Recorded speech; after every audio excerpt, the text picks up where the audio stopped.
Olá, estudante! Bem-vindo à segunda aula do segundo módulo da disciplina de Políticas Públicas em Educação no Brasil. Nesta aula, veremos algumas coisas relacionadas às políticas públicas de esporte e lazer e como elas podem ajudar no âmbito educacional. Eu sou o professor José Fernando Villanova de Moraes e vou estar com vocês nessa trajetória. Para início, é importante dizer que o esporte e o lazer são direitos constitucionais previstos na Constituição Brasileira de 1988.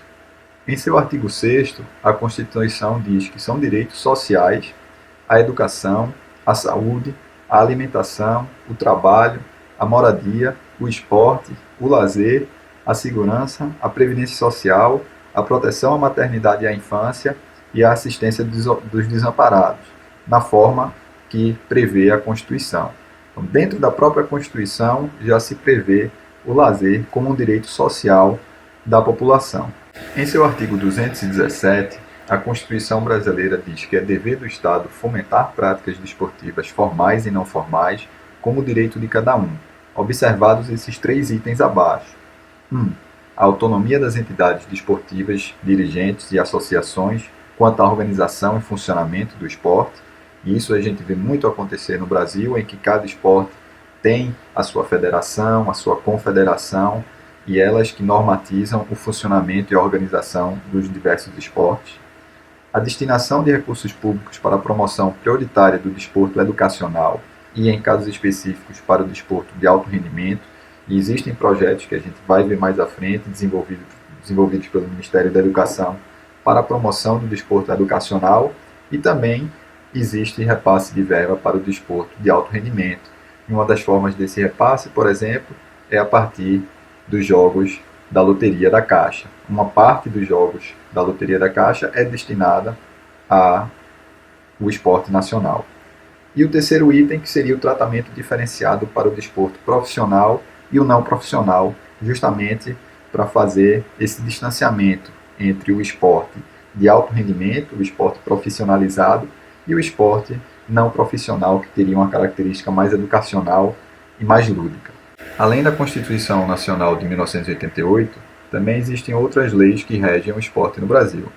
Uma delas é a Lei das Normas Gerais do Esporte, a Lei 9.615 de 1998. Ela estabelece a abrangência, os princípios, a natureza, as finalidades e a organização do Sistema Nacional do Desporto Brasileiro. Então, dentro dessa lei, a gente vai conseguir entender bem como o sistema esportivo brasileiro é dividido. Essa lei está disponível na íntegra, na plataforma, para vocês lerem, e a partir dessa leitura vocês conseguirão entender um pouco melhor todas as etapas e todas as organizações que estão dentro do Sistema Nacional do Desporto Brasileiro, como o Conselho Nacional do Esporte, como o Comitê Olímpico Brasileiro, como o Superior Tribunal de Justiça Desportiva, entre outros. Além da Lei das Normas Gerais do Esporte, também existe a Lei de Incentivo ao Esporte, que é a Lei nº 11.432, de 2006. Essa lei foi um marco importante no desenvolvimento do esporte brasileiro, porque ela permitiu que pessoas e empresas repassassem um percentual do imposto de renda que seria pago à nação para organizações esportivas. Então, essa lei permite que empresas e pessoas físicas invistam parte do que pagariam de imposto de renda em projetos esportivos aprovados pela Secretaria Especial do Esporte do Ministério da Cidadania. Essas empresas podem investir até 1% do valor que pagariam do imposto de renda e as pessoas físicas até 6% desse imposto. A Lei de Incentivo ao Esporte também está disponível na íntegra na plataforma para que vocês possam lê-la e entender um pouco melhor como funciona essa sistemática. Entrando especificamente na temática de programas e ações relacionados à política pública de esporte e lazer, nós veremos agora alguns exemplos de programas e também de ações que são desenvolvidos pelo Ministério do Esporte para o desenvolvimento esportivo e do lazer no Brasil. Esses programas também estão disponíveis no site do Ministério do Esporte, em que eu vou deixar o link na plataforma para que vocês possam acessar o conteúdo na íntegra e terem mais informações sobre a temática. O primeiro programa que vamos falar é chamado Programa Segundo Tempo, e ele é talvez o maior programa esportivo no Brasil que não visa o alto rendimento, que não visa o esporte profissional. Na verdade, o programa Segundo Tempo objetiva democratizar o acesso à prática e à cultura do esporte de forma a promover o desenvolvimento integral de crianças, adolescentes e jovens como um fator de formação da cidadania e melhoria da qualidade de vida. O programa Segundo Tempo pode ser estabelecido em escolas ou em espaços comunitários, sendo ele público ou privado, e eles têm suas atividades desenvolvidas no contraturno escolar. Para que o programa Segundo Tempo possa acontecer, ele deve possuir espaços físicos adequados para as práticas corporais descritas na proposta. Então, as escolas ou os espaços comunitários, as comunidades, enviam um projeto, uma proposta para o Ministério do Esporte, solicitando a realização do programa Segundo Tempo. E aí, para que isso ocorra, deve ocorrer no contraturno escolar, para não prejudicar a educação das crianças, e também, dentro da proposta, deve haver uma descrição específica de onde esse projeto irá acontecer, para ver se atende aos requisitos do espaço físico adequado solicitados. Então, para ter acesso ao programa, normalmente se abre um edital no Ministério do Esporte, e é preciso ficar de olho para quando esse edital abrir, ir lá e submeter a proposta. Além do edital, existe também a possibilidade de iniciar o programa Segundo Tempo por meio de emenda parlamentar, em que o deputado disponibiliza uma parte ali da sua emenda, do dinheiro que ele recebe para o seu estado, e pode, por meio disso, promover o programa Segundo Tempo, ou também por proposta específica, que pode ser realizada por ONGs ou pelos governos municipais e estaduais, em que essas instituições, sejam as ONGs ou os governos municipais e estaduais, montam uma proposta e encaminham para o Ministério do Esporte. É importante ressaltar também que o programa Segundo Tempo tem duas vertentes.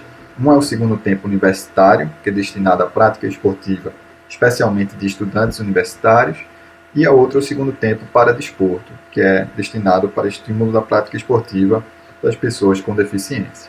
Um segundo projeto relacionado a políticas públicas de esporte e lazer é o Brincando com o Esporte, e esse é um projeto relativamente novo.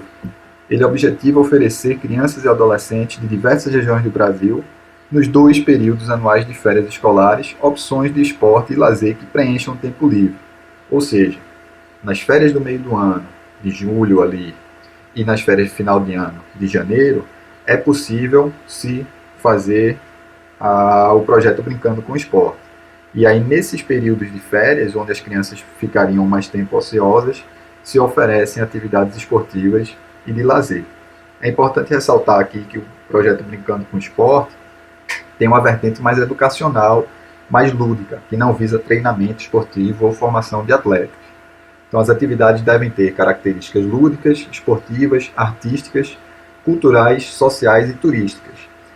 Dentro do projeto Brincando com o Esporte, também é necessário prever visitas a museus ou a sítios arqueológicos, alguma viagem, vamos dizer assim, para uma atração turística para fins educacionais. O Programa Esporte e Lazer da Cidade, o PELC, é também um grande programa de políticas públicas de esporte e lazer desenvolvido no nosso país. Ele visa proporcionar a prática de atividades físicas, culturais e de lazer e envolve diversas faixas etárias e também as pessoas com deficiência. Então não é um projeto específico para os escolares como nós vimos anteriormente. Ele também estimula a convivência social, a formação de gestores e lideranças comunitárias, ele favorece a pesquisa e a socialização do conhecimento e contribui para que o esporte e o lazer sejam tratados como políticas e direitos de todos.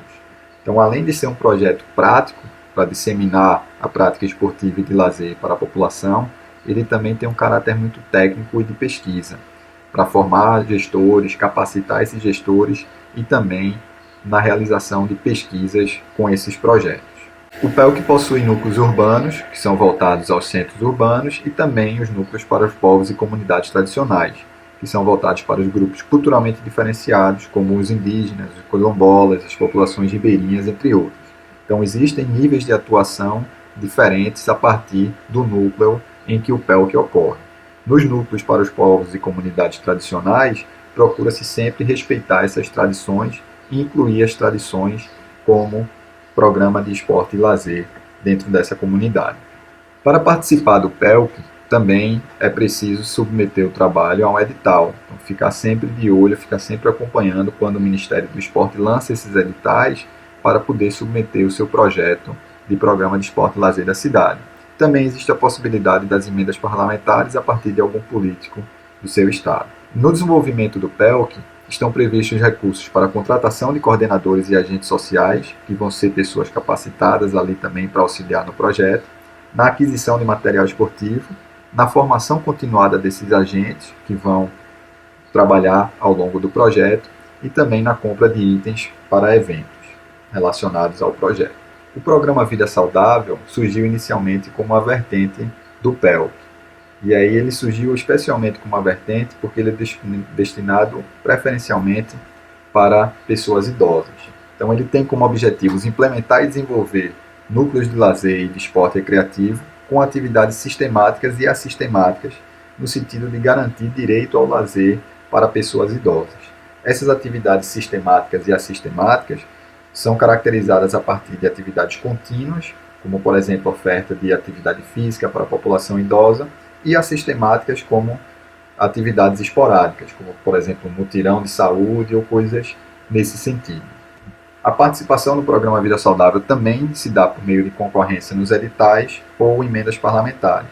Então é sempre importante para você que tem a intenção de desenvolver algum projeto relacionado ao esporte e lazer na sua cidade, na sua escola, acompanhar o site do Ministério do Esporte para ver quando esses editais são abertos e quais são as obrigatoriedades para participar desses editais. E no site do Ministério do Esporte tem todos esses passos para que você consiga montar o seu projeto e concorrer. Então, no programa Vida Saudável também são previstos recursos para a contratação de coordenadores e agentes sociais, aquisição de material esportivo, formação continuada desses agentes e itens para os eventos. Então, você pode observar que os recursos previstos são o mesmo do PELC, porque o programa Vida Saudável inicialmente surgiu a partir de uma vertente do PELC. O próximo projeto é chamado de Centro de Iniciação ao Esporte. Esse projeto já tem uma característica diferente, porque ele objetiva, na verdade, a construção de infraestrutura qualificada para o estímulo à iniciação ao esporte.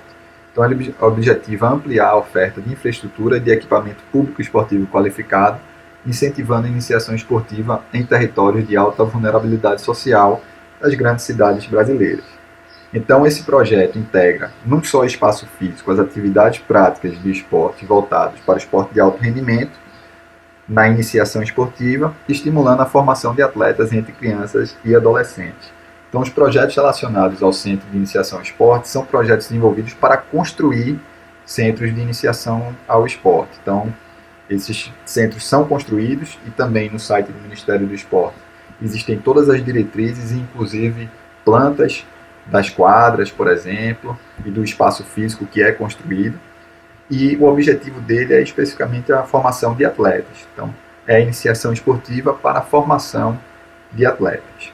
E os Centros Olímpicos de Treinamento são um projeto, na verdade, para a utilização das estruturas que foram construídas nos Jogos Olímpicos do Rio de Janeiro de 2016 e que hoje não estão tendo tanta utilização. Então, através da submissão ao projeto para o Centro Olímpico de Treinamento, você pode conseguir ocupar algum desses espaços que não estão sendo usados com frequência para realizar treinamentos esportivos, eventos esportivos e também outros tipos de eventos. Por último, nós vamos ver dois projetos de políticas públicas de esporte e lazer que têm uma característica mais de pesquisa. O primeiro é a rede Senesp, que são os Centros de Excelência Esportiva.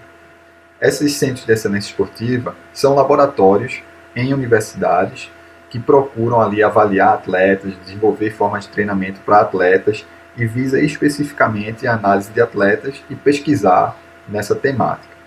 Então, a rede Senesp é composta por centros de desenvolvimento de pesquisa científica e tecnológica na área do esporte, do treinamento e no aperfeiçoamento de atletas. Ela é formada pelas estruturas físicas e administrativas, recursos humanos e materiais existentes nas instituições de ensino superior, e o Senesp tem como objetivo detectar, selecionar e desenvolver talentos esportivos, especialmente nas modalidades olímpicas e paralímpicas. A rede SEDES, por sua vez, o Centro de Desenvolvimento do Esporte Recreativo e Lazer, ela é uma rede que integra pesquisa relacionada à temática do esporte recreativo e do lazer.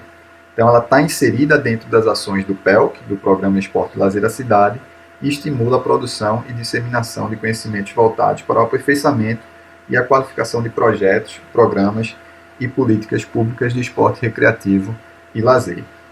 E também, através de editais, é possível se concorrer com os projetos da Rede SEDES. Obrigado pela participação de vocês, espero que eu tenha contribuído com conhecimento sobre as políticas públicas de esporte e lazer no Brasil e como elas influenciam o ambiente educacional, seja na escola, através do esporte escolar, seja no alto nível, através do esporte de rendimento, e seja nas universidades, através da pesquisa relacionada ao esporte e lazer. Acesse o material disponível na plataforma para conhecer um pouco mais dessas leis e desses projetos, e qualquer dúvida que vocês tiverem, estaremos disponíveis aqui para tentar saná-las. Um abraço a todos.